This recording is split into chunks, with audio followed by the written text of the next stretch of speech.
mental status examination boot camp has been divided into 4 parts, and Part 4 will cover insight and judgment.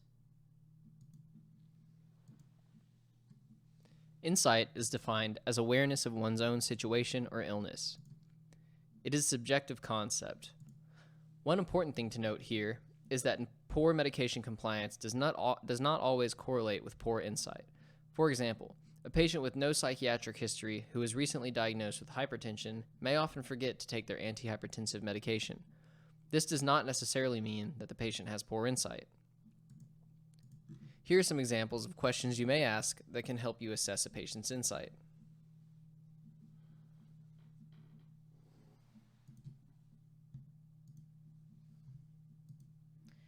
Judgment is defined as the ability to anticipate consequences of one's own behaviors and draw conclusions from available evidence.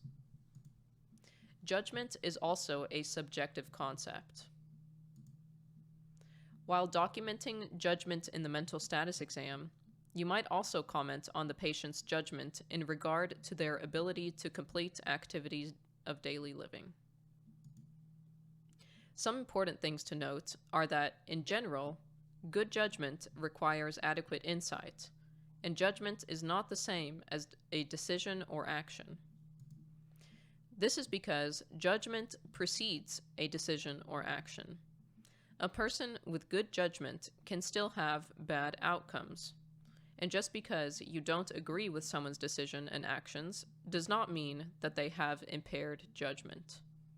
For example, a college student with good judgment knows that they should study the night before a big exam.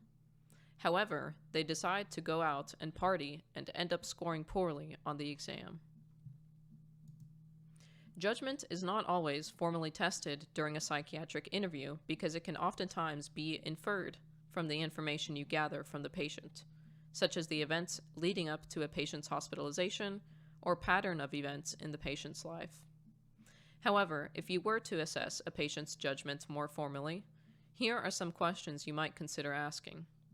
It's also important to note that although a patient may have little to no insight into their condition, they may still exhibit good judgment if you were to ask questions such as these that are unrelated to their condition.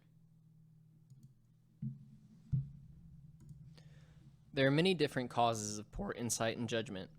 A patient with functional neurological symptom disorder, also known as conversion disorder, may have little to no insight into their condition. Patients with mood disorders, such as depression, anxiety, or bipolar disorder, may also exhibit poor insight or judgment. It's important to document a patient's insight and judgment because this may guide your management of a patient in the hospital.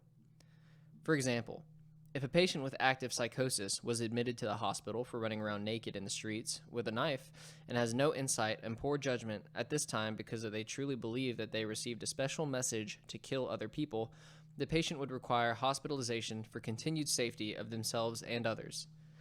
If the patient is now refusing to take medications, this documentation of no insight into their condition and poor judgment will be helpful in trying to apply for court-ordered treatment. Another example would be a patient with substance use disorder who is admitted to the hospital for methamphetamine-induced psychosis. A few days into their hospitalization, the patient is now sober, in denial of their substance use disorder, and requests to leave the hospital to smoke more methamphetamine. This patient has no insight into their condition at this time. Putting everything together, here is an example of how a mental status examination may be documented during a psychiatric interview. You may pause the video now if you would like to review this in more detail.